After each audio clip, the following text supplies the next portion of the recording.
Welcome back to Chaoslands, and in this series I will show you how I add features to my video game and explain along the way how it works. As you can see, last time we created a landscape and some mountains. In this video we will spawn the player team and create our first biome, which will be a swamp. Remember to subscribe and leave a like if you enjoy the video. So let's get started. The first thing I want to do is to look at the line where I spawn the player and copy this line, because the old world generator also spawned the player. So let's just take this code from this generator and reuse it. We will first generate the landscape and then spawn the player.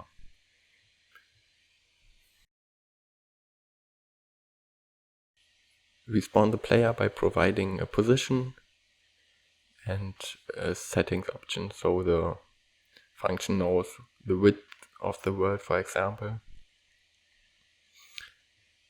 Time to test it, and we can also use the function jump with camera to CT position so that we start with the camera at the player position and don't have to search for the player.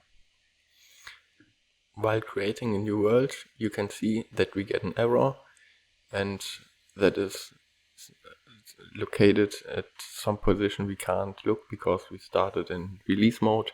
So I will start the game again in debug mode so we can search for the error. And let's start in debug.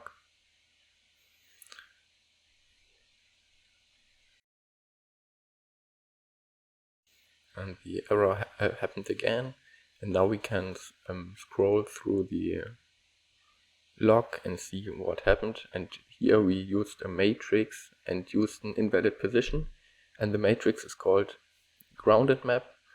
And the game works like this, that we set the tile positions and then call the function update grounded map, so that we can calculate if a tile can be walked on by a figure or if it's a solid block. So we have to call the function upgrade grounded map first before we can place an obstacle, because otherwise the check fails if it's valid. And now you can see you can walk around just like normal.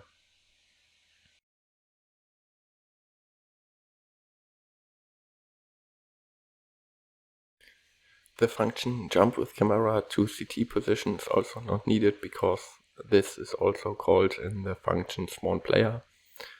So I also deleted that, and now we will generate the biome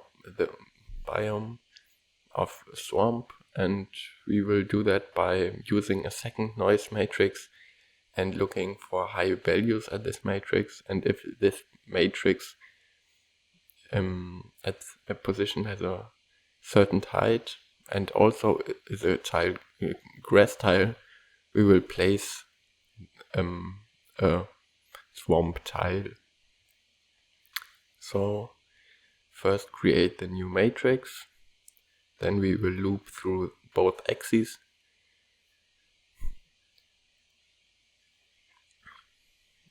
So we also need the check if a value of the matrix has a certain value.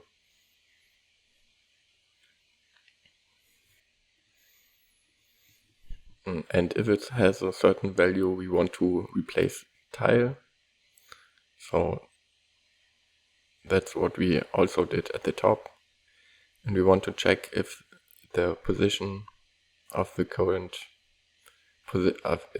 position contains a grass tile or not. And if it's a grass tile, then we want to replace it with a swamp tile, because we don't want to place the swamp inside of the water. We will just want to set it next to the water.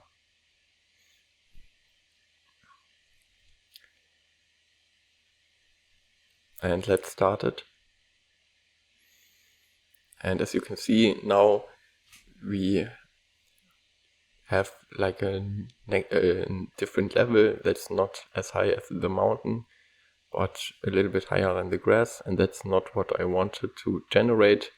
Problem is that the matrices are apparently the same, so that isn't helping. Maybe if I switch the frequency or the amplitude, I will get a different matrix.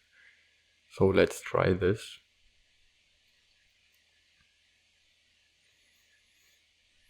Start again. And as you can see, it's already, or it's still the same layout. So we have another level, but the swamp never touches the water, and that's not what we want. Finally try it once again. But as you can see, we still got the failed world, and the swamp never touches the water, and that's not nice.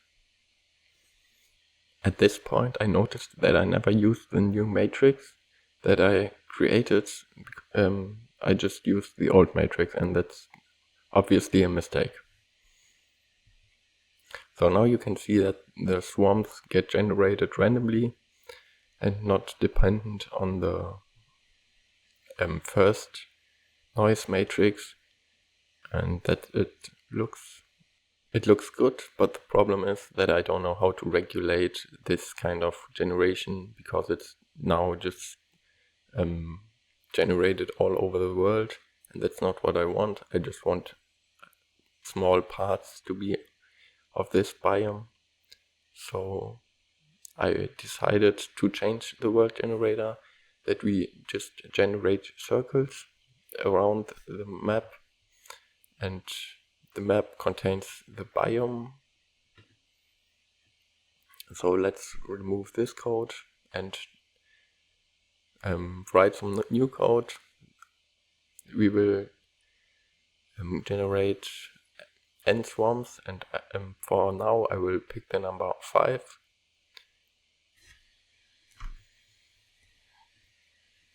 Next, we want to iterate through the amount of swarms we want to generate,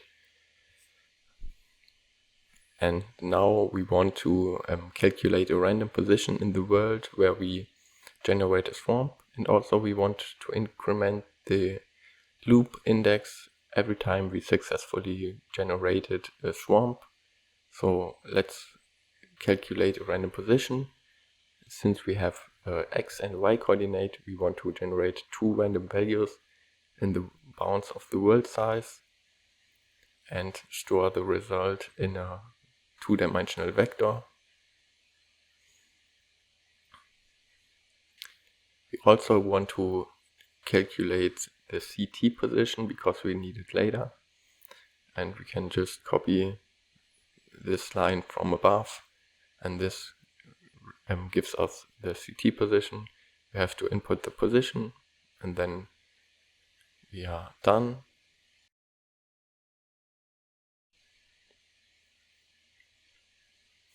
Now we want to check if the current CT position is stirred, and if this position is stirred, we want to generate a circle. The world has a function called execute lambda for every tile in range, and this basically takes a function and a range and executes this function for every tile in range. And because that's exactly what we want, so the second and the last parameter are the CT position of the circle, and the last parameter is the range, and the first parameter is the function we want to execute for every tile.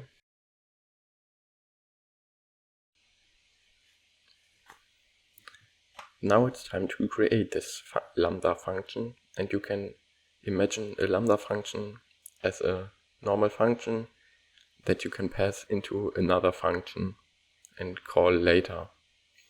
So we copy us a template from above and call this function place biome, and you can see that we return something, and this something we return is the lambda, and this lambda will be executed for every place in the circle. And in this lambda we just say set this type to swamp, or to the variable type, and we will insert the swamp type later. And that should be it. So let's go back and insert this function into our other function and say we want the biome to be a swamp and try it. And we have to also place the type in the bracket braces, and we have to reference this function because it's a member function inside of world, so we have to write world before this and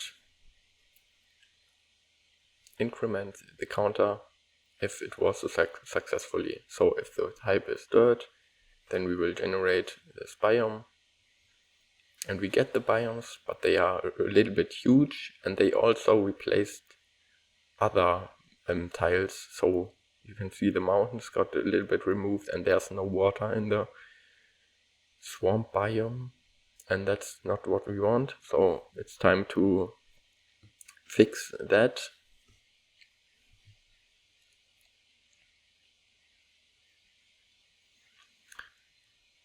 So the first thing we want to do is go inside the lambda function and check if the type is dirt, and if it's dirt we want to replace it with swamp. The second part was that the radius was too big. Now the radius is 20, and let's look how it looks inside of the game. Nice wording, by the way. And there we have our little biomes, and I think they are fine for the moment. And if you liked the video, please subscribe and leave a comment or like the video, and we will see us in the next video. Bye.